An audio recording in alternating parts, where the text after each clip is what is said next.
ಹಾಂ ಮ್ಯಾಮ್, ಈಗ ಹೇಗೆ ಅನ್ನಿಸ್ತು ಅಂತ ನಿಮ್ಮ ಎಕ್ಸ್ಪೀರಿಯನ್ಸ್ನ ತಿಳಿಸ್ತೀರಾ? ಹಾಂ ಮ್ಯಾಮ್, ಚೆನ್ನಾಗಿ ಅನಿಸ್ತು. ಒಂಥರ ಮೈಂಡು ರಿಲ್ಯಾಕ್ಸ್ ಅನಿಸ್ತು. ಇಮ್ಯಾಜಿನೇಷನ್ಸ್ ಎಲ್ಲ ಬಂತು ಮ್ಯಾಮ್, ವಿಜುವಲೈಸೇಷನ್ ಮಾಡ್ಕೊಳ್ಳುವಾಗೆಲ್ಲ ಬಂತು. ಓಕೆ ಚೆನ್ನಾಗಿ ಅನಿಸ್ತು. ಒಂಥರ ಮೈಂಡು ಬಾಡಿ ಕೂಲ್ ಅನಿಸ್ತು. ಓಕೆ ಆಕ್ಚುಲಿ ನನಗೆ ಕೂತ್ಕೊಳಕ್ ಆಗ್ತಿರ್ಲಿಲ್ಲ. ಸ್ವಲ್ಪ ಕಾಫ್ ಆಗ್ಬಿಟ್ಟು ಫುಲ್ ಕಂಟಿನ್ಯೂ ಕಾಫ್ ಇತ್ತು. ಆಗುತ್ತಾ ಆಗಲ್ವಾ ಅನ್ಕೊಂಡೆ, ಯಾಕಂದ್ರೆ ಇದು ಧೂಪ ಎಲ್ಲ ಹಚ್ತೀವಿ ಅಂತ. ಎಸ್ ಎಸ್ ಬಟ್ ಏನು ಡಿಸ್ಟರ್ಬ್ ಆಗ್ಲಿಲ್ಲ.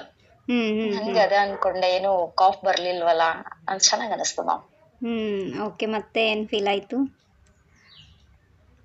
ರಿಲ್ಯಾಕ್ಸ್ ಅನಿಸ್ತು ಮ್ಯಾಮ್. ಚೆನ್ನಾಗಿದೆ. ಎನರ್ಜಿ ಹೇಗೆ ಫೀಲ್ ಆಯ್ತು? ಕ್ಯೂರಿಯಾಸಿಟಿ. ಕೈಯಲ್ಲಿ ಹೇಗೆ ಆ, ವೈಬ್ರೇಷನ್ ಫೀಲ್ ಆಯ್ತಾ? ಹೌದೌದು. ಕೈ ಸ್ವಲ್ಪ ವೈಬ್ರೇಷನ್ ಫೀಲ್ ಆಯ್ತು. ಮತ್ತು ಬಾಡಿ ಒಂಥರ ಲೈಟ್ ವೆಯ್ಟ್ ಅನಿಸ್ತಾ ಇದೆ.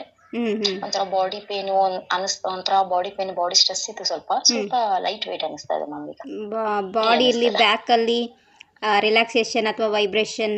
ಹೌದು ಹೌದು ಹೌದು, ಕೈಯಲ್ಲಿ ಜಾಸ್ತಿ ಆಯ್ತು ಮ್ಯಾಮ್. ಹ್ಞೂ ಓಕೆ, ಮತ್ತು ಸ್ಟಾರ್ಟಿಂಗಿಂದ ಹೇಗೆ ಅನ್ನಿಸ್ತು? ಇವತ್ತು ನಾವು ಲೈವ್ ವಿಡಿಯೋ ಥ್ರೂ ಅಟೆಂಡ್ಮೆಂಟನ್ನು ನೀವು ರಿಸೀವ್ ಮಾಡ್ಕೊಂಡಿದ್ದೀರಿ. ಒಂದು 5-6 ಡೇಸ್ ಆಯಿತು ಅನ್ಸುತ್ತೆ ನೀವು ಪ್ರಾಕ್ಟೀಸ್ ಮಾಡ್ತಾ ಅಲ್ವಾ? ಹೌದು ಮ್ಯಾಮ್. ಅಲ್ಲಿಂದ ಇಲ್ಲಿವರೆಗೂ ಹೇಗೆ ಅನ್ನಿಸ್ತು ಅಂತ ಹೇಳ್ತೀರಾ? ಅದಕ್ಕಿಂತ ಇದೊಂದು ಸ್ವಲ್ಪ ಡಿಫ್ರೆಂಟ್ ಆಗಿದೆ ಮ್ಯಾಮ್ ಎಕ್ಸ್ಪೀರಿಯನ್ಸ್. ಹ್ಞೂ ಅದಂದ್ರೆ ಜಸ್ಟ್ ನಾವು ಆಡಿಯೋ ಕೇಳ್ತೀವಿ ಅಷ್ಟೇ ಅಲ್ವಾ. ಸೊ ಇದು ಫೇಸ್ ಟು ಫೇಸು. ಒಂಥರ ನಾವು ಜೊತೆಲೇ ಮಾಡ್ತಾ ಇದೀವಿ ಅನ್ನೋ ತರ ಫೀಲ್ ಆಯ್ತು. ಅದಕ್ಕೂ different experience.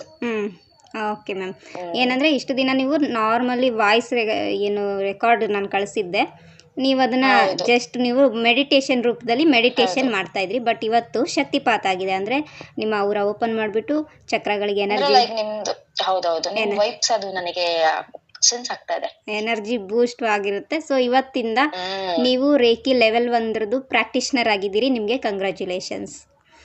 Thank you ma'am, thank you.